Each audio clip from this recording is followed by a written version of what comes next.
بسم الله الرحمن الرحيم الحمد لله رب العالمين والصلاة والسلام على شمس الهداية واليقين محمد وعلى آله وصحبه أجمعين أما بعد قال الله تبارك وتعالى في كلامه المبارك أعوذ بالله من الشيطان الرجيم قل إن صلاتي ونسكي ومحياي ومماتي لله رب العالمين لا شريك له وبذلك أمرت وأنا أول المسلمين صدق الله مولانا العظيم۔ آل انڈیا مسلم پرسنل لا بورڈ کے شعبہ اصلاح معاشرہ کی جانب سے پورے ملک میں شاہین گروپ کے اشتراک سے مختلف پروگرام جاری ہیں۔ خاص کر اس موضوع پر فکری اور تہذیبی ارتداد ایک ایسا عنوان ہے کہ جب ہم نے اس کو سلیکٹ کیا اور اپنے ذمہ داروں کے سامنے رکھا تو سوال یہ تھا کہ اس موضوع کی ضرورت کیوں پیش آئی۔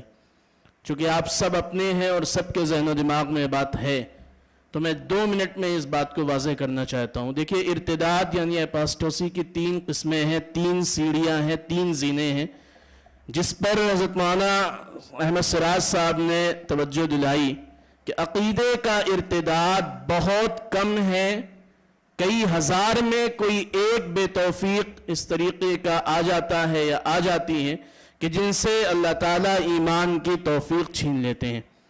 عقیدے کا ارتداد بہت کم ہے، اس لیے بالکل گھبرانے کی ضرورت نہیں ہے، پریشان ہونے کی ضرورت نہیں ہے۔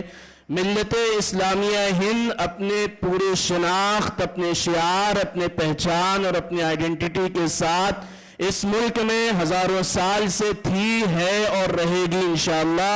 اس میں کسی کو پریشان ہونے، ڈرنے، مایوس ہونے اور گھبرانے کی ضرورت نہیں ہے۔ کچھ مسائل ہیں، کچھ ایشوز ہیں، کچھ پریشانیاں ہیں، کچھ خامیاں ہیں، انہیں ساتھ مل کر سالو کریں گے، انہیں ساتھ مل کر کریکٹ کریں گے، انشاءاللہ ترقی کریں گے۔ اس لیے یہ جو موضوع ہے فکر و تہذیب کا ارتداد، یعنی نظریے اور آئیڈیالوجی کا ارتداد اور تہذیب اور کلچر کا ارتداد، یہ بہرحال ایک مسئلہ ہے۔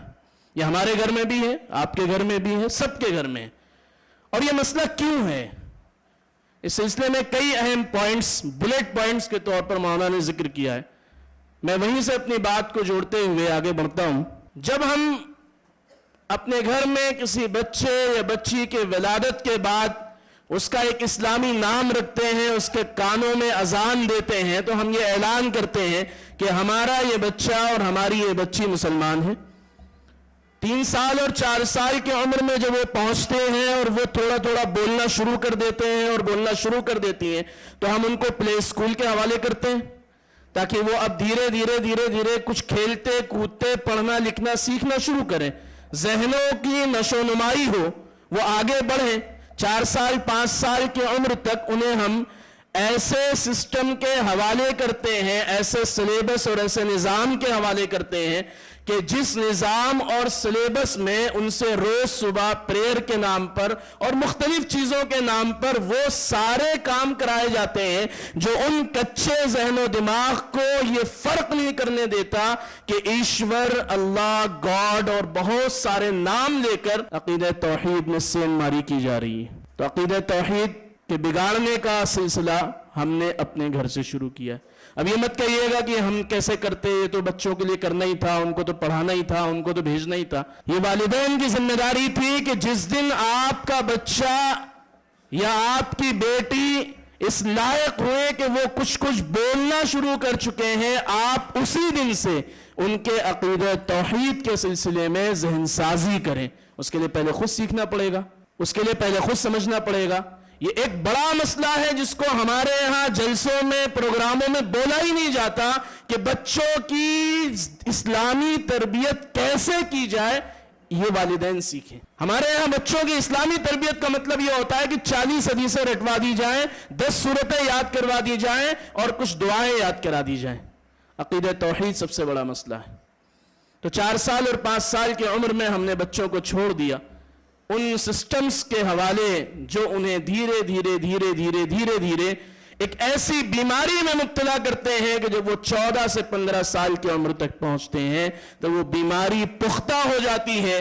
اب جب ان کے ذہن و دماغ میں شکوک و شبہات پیدا ہوتے ہیں، اسلامی شعار، اسلامی شناخت، اسلامی لباس، اسلامی پردہ، اسلامی حجاب، اسلامی تصور اور اسلامی کانسیپٹ کے حوالے سے، تو اب دو ہتھیار ہمارے یہاں ہوتے ہیں. ماں باپ کے سامنے جب وہ باتیں آتی ہیں تو چونکہ ماں باپ نابلد ہیں، کچھ نہیں جانتے اس بارے میں، تو وہ ڈانٹتے ہیں، پھٹکارتے ہیں، امام صاحب کے، مولوی صاحب کے، مفتی صاحب کے حوالے کرتے ہیں. امام صاحب اور مولوی صاحب اور مفتی صاحب ان سے اس لہجے میں بات نہیں کر پاتے، ان کی نفسیات کو نہیں سمجھ پاتے. نتیجے میں وہ شکوک و شبہات اور پختہ ہوتے چلے جاتے ہیں، اور جب 20 سال اور 25 سال کی عمر میں نوجوان لڑکے اور لڑکیاں پہنچتے ہیں تو وہ فکری طور پر مرتد ہو چکے ہوتے ہیں. اگرچہ وہ ٹریڈیشنلی اسلامک عبادات کو، اسلامی کلچر کو فالو کر رہے ہیں، کیونکہ انہوں نے اپنے باپ دادا کو ایسے ہی کرتے ہوئے دیکھا، انہوں نے اپنے ماں کو ایسے ہی کرتے ہوئے دیکھا. تو سب سے پہلی چیز جو اس فکری ارتداد کا بنیادی مسئلہ ہے وہ ہے ہمارے گھروں میں ہماری تربیت کا طریقہ کار. ایک پہلو یہ ہے. دوسرا پہلو، ہم نے اپنے گھروں میں اپنی بچیوں اور اپنے نوجوانوں کے درمیان، یعنی اپنے لڑکوں اور لڑکیوں کی تربیت کے درمیان ایک ایسا فاصلہ رکھا ہوا ہے، ایک ایسا فرق رکھا ہوا ہے کہ جس کے نتیجے میں بیٹیوں کے دماغ میں بات آتی ہے کہ ہم تو پرائی ہیں، اس لیے ہمارے ماں باپ ہمارے ساتھ ایسا کر رہے ہیں. بیٹا چونکہ ان کو کما کر دے گا، اس لیے کبھی رات کے 2 بجے روز اس بہن کو، اس بیٹی کو یہ محسوس ہوتا ہے کہ اماں نے اور ابا نے بھیا کو کچھ نہیں کہا اور مجھے اتنا زد و کوب کیا. نتیجے میں بغاوت آتی ہے. مائیں اور بہنیں اور والدین اس بات پر توجہ دیں. دونوں کے ایمان کی حفاظت کی ذمہ داری والدین کی ہے، اس لیے یہ بھی ہمارے ہیں اور یہ بھی ہمارے ہیں. اس کو یہ کہیے کہ اگر تم پوری رات اس طریقے سے جاگتے رہو گے تو تم جوانی میں بوڑھے ہو جاؤ گے. سب سے پہلی بات جو مجھے عرض کرنی تھی وہ ہمارے یہاں تربیت کے دورخے پن پر تھی کہ ہم تربیت کرتے ہوئے دونوں میں تفریق کرتے ہیں. ہم آج کے اس نشست سے اور اس سے پہلے کی جتنے بھی پروگراموں میں ہم نے بات رکھی ہے، یہ عرض کی ہے، اور ماؤں اور بہنوں سے اور والدین سے خاص کر یہ عرض کرنا چاہتے ہیں کہ اپنے بچوں کو جب تک وہ مکمل طور پر شعور کے پختہ نہ ہو جائیں، ان پر نگاہ رکھیے کہ وہ کیا کر رہے ہیں، کہاں جا رہے ہیں، کس کے ساتھ مل رہے ہیں.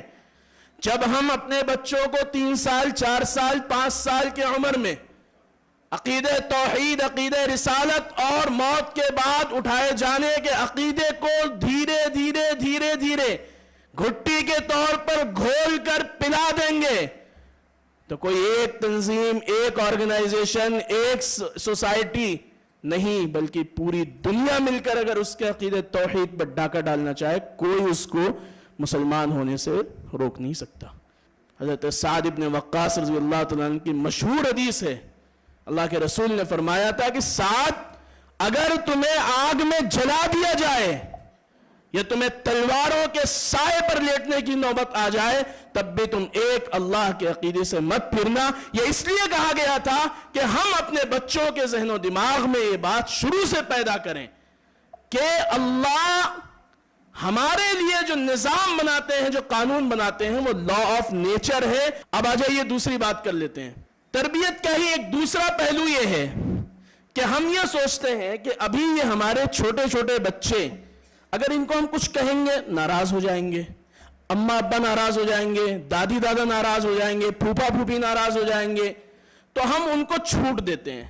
دادا دادی اور نانا نانی جو پہلے اسلامی قصے اور کہانیاں سنا کر، ٹوک کر، روک کر شروع سے مسلم بچوں کے ذہن و دماغ کو اسلامی شناخت، اسلامک آئیڈینٹی اور اسلامی لباس کو اپنانے کے لیے تیار کرتے تھے، اب وہ یہ کہنے لگے ارے چھوڑو ابھی تو بچہ ہے. اور وہ نتیجتاً 15 سال 16 سال 17 سال 20 سال کی جوانی کی عمر تک پہنچتے ہوئے وہ تقریباً ننگے ہو چکے ہوتے ہیں لباس میں، وہ تقریباً بے حیا ہو چکے ہوتے ہیں سماج میں، لیکن ہم نے اپنے دسترخوان میں، اپنے ڈائننگ روم میں، اپنے لیونگ روم میں، اپنے بیڈ روم میں، ہر جگہ ان کو اس طریقے سے نارمل کر دیا کہ وہ جو کلچر گھر سے سیکھے ہوئے ہیں وہی سماج میں جا کر اپنا. اس لیے پہلا دن جب آپ کی بیٹی یا آپ کا بیٹا کوئی اس طریقے کا لباس پہنے، اسی دن آپ اس کا ہاتھ پکڑ کر سمجھائیے کہ بیٹا اسلامی لباس یہ ہے، یہ سطر ہے،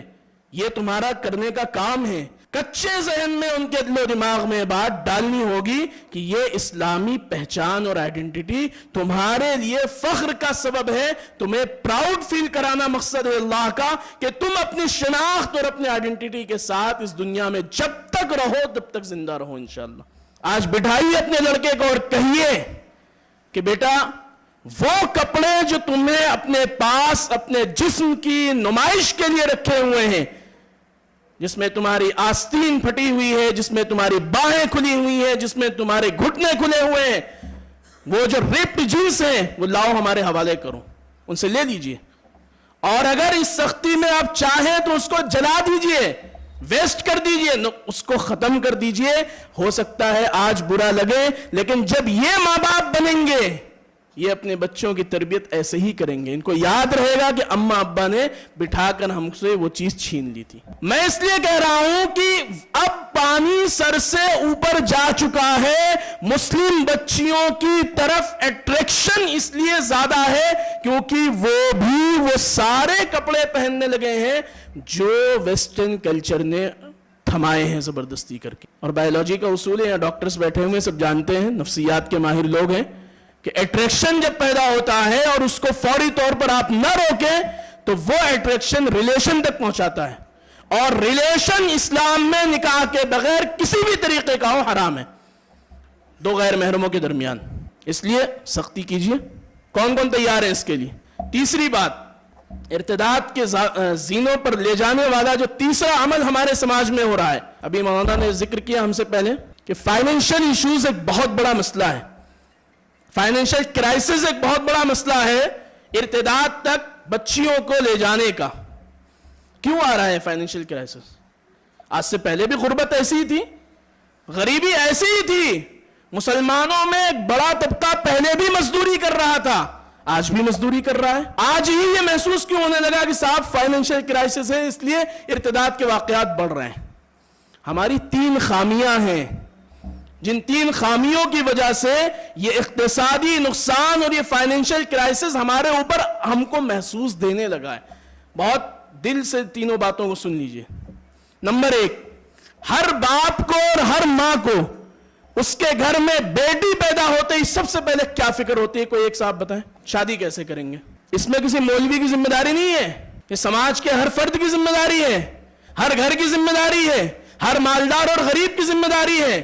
شادی کے نام پر جو میگا سیلیبریشن ہم نے بنا رکھا ہے، کروڑوں روپے ہمارے پاس ہونے چاہیے تبھی ہم شادی کریں گے. وہ اللہ کے بندو، جس کے پاس اللہ نے 50-60 لاکھ روپے دے رکھا ہے وہ تو کر لیتا ہے، لیکن اسی شہر میں وہ 99% لوگ جن کے پاس 50,000 روپے نہیں ہے شادی کرنے کے لیے اپنے بچی کی، ان کی بچیاں، ان کے گھر کے لوگ، ان کے رشتہ دار تو نظیر اور اگزامپل کے طور پر ان کو پیش کرتے ہیں. فلاں سیٹھ صاحب نے 7 دن تک شادی کے فنکشن کیے ہیں. اس میں کسی مولوی اور غیر مولوی کی تفریق نہیں ہے. جو بھی یہ کر رہا ہے وہ حرام طریقے سے اگر کر رہا ہے تو اللہ کے ہاں اس کی پوچھ تاچھ ہوگی. ان پیسوں کو بچائیے. مسنون نکاح مہم کیوں چلائی گئی تھی؟ وہ عائشہ کی خودکشی کے واقعے پر چلائی گئی تھی. بس اس وقت چلی، سب لوگ بہت جذبات میں آئے، کچھ لوگوں نے ایگزامپل سیٹ کیے اور پھر خاموش ہو گئے. اچھا، ایک عجیب و غریب بلا ہمارے یہاں در آئی ہے کہ اب مسجد میں سنت کے مطابق نکاح کریں گے دن میں، اور رات میں فنکشن ہال بک کر کے ساری شیطانیاں کریں گے. کیوں؟ آپ جیسے ہی کہیں گے کہ صاحب آپ نے تو سنت کے مطابق، حضرت آپ نے جیسا کام نے مسجد میں کیا، آپ ہی نے نکاح پڑھایا تھا نا. اب رات میں سب کچھ چل رہا ہے. خدا کے واسطے اپنے پیسوں کو ضائع ہونے سے بچائیے. آپ 5 بچوں اور بچیوں کو اسپانسر کریے، ان کی تعلیم کی ذمہ داری اور کفالت لیجئے. آپ نے اگر اس قوم کو 5 بچے، 2 بچے، 3 بچے ہر ایک مالدار نے دے دیے، سماج تو خود بخود ڈیولپ ہو جائے گا. وعدہ کیجئے ہاتھ اٹھا کر کہ مسنون نکاح مہم میں حصہ لیں گے، شادی میں کھانے میں ہرگز نہیں جائیں گے.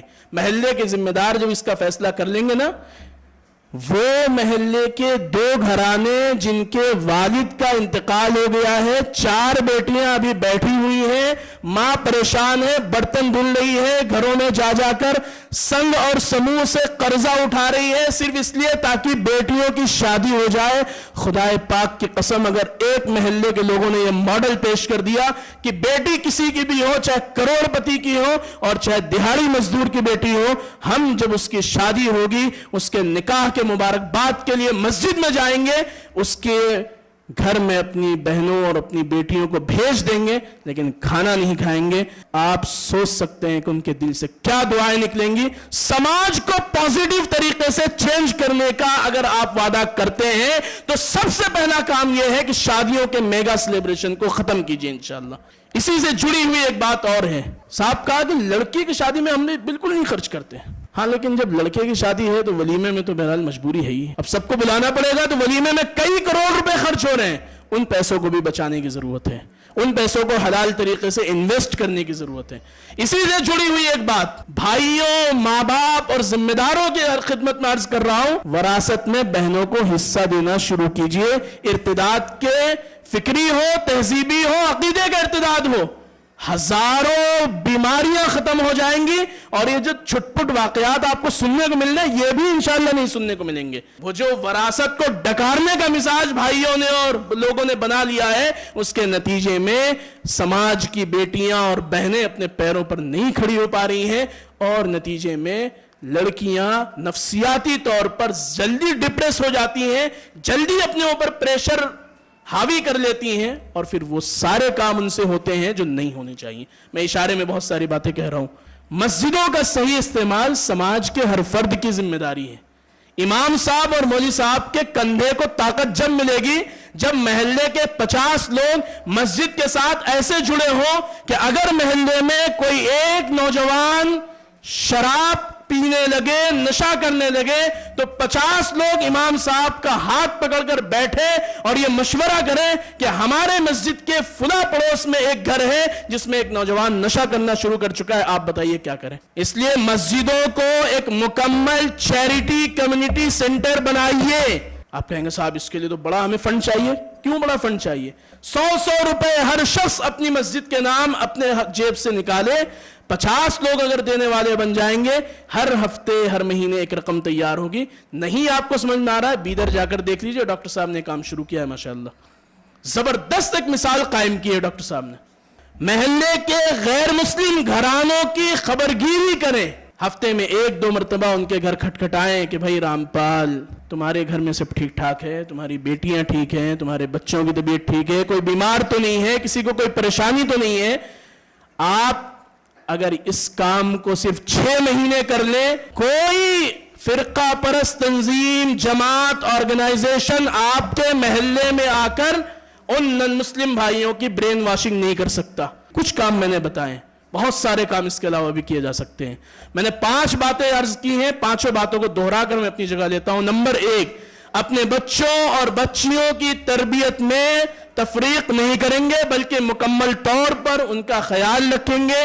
روز ان کے ساتھ 5-10 منٹ بیٹھیں گے، ان سے دوستی کریں گے۔ ماں باپ بچوں سے دوستی نہیں کر رہے ہیں، اس لیے پوری دنیا ان کے بچوں کی دوست بن کر ان کو ہڑپنے کے لیے تیار ہے۔ جب ماں باپ ان کے کندھے پر ہاتھ رکھ کے کہتے ہیں کہ بیٹا تم جو بننا چاہو بنو، ہم تمہارے ساتھ ہیں، وہ باہر جا کر کبھی نہیں بھٹکیں گے، اور اگر کبھی کوئی برین واش کرنے کی کوشش کرے گا، وہ سب سے پہلے اپنی ماں سے جا کر بتائیں گے، سب سے پہلے اپنے باپ سے جا کر بتائیں گے، کیونکہ ان کے سب سے بہترین دوست ان کے والدین بن چکے ہوں گے۔ تو پہلا کام کرنے کا یہ ہے۔ دوسرا کام میں نے یہ کہا جو اس کیمپین کا حصہ ہے کہ ہم اپنے بچوں کے لباس، ان کے چال چلن، ان کے طور طریق پر غور کریں گے، ان سے شارٹس، لیگنز، پھٹی ہوئی جینس اور اس طریقے کے تمام کپڑے جو ان کے جسموں کو عریاں اور ننگا کر دے رہے ہیں ان سے چھین لیں گے، ان سے حکمت سے سمجھائیں گے انشاءاللہ۔ کون تیار ہے اس کے لیے؟ مسنون نکاح مہم کو فروغ دیں گے، شادیوں کے نام پر میگا سیلیبریشن بند کریں گے، ان پیسوں کا صحیح استعمال کریں گے انشاءاللہ۔ کون تیار ہے اس کے لیے؟ بہنوں کو وراثت دیں گے انشاءاللہ، اس کے لیے کون تیار ہے؟ مسجدوں کو بہترین فلاحی ادارہ بنا کر مسجدوں کا صحیح استعمال کریں گے. اس کے لیے سماج کے ذمہ دار آگے آئیں. یہ آج کا یہ جو آپ کو بلانے کا مقصد یہ تھا کہ ایک ڈسکشن شروع ہو ہمارے درمیان اور ان موضوعات پر بات ہو اور آپ اپنے یہاں کے مقامی علماء سے کنیکٹ ہو کر اپنے مسائل کو حل کرنے کی کوشش کریں. جب آپ کا دماغ اور ان کی شریعت کا علم یہ دونوں مل کر سماج کو ڈیولپ کرنے کی کوشش کریں گے تب جا کر ایک ماڈل معاشرہ بنے گا جو معاشرہ حضرات صحابہ اکرام کا تھا اور جو مطلوب معاشرہ ہے اللہ کو بھی اور ہم مسلمانوں کو بھی اور اس ملک کو بھی اور اس سماج کو بھی انشاءاللہ. اللہ رب العزت ہم سب کو کہنے سننے زیادہ عمل کرنے کی توفیق عطا فرمائے. وآخر دعوانا الحمدللہ.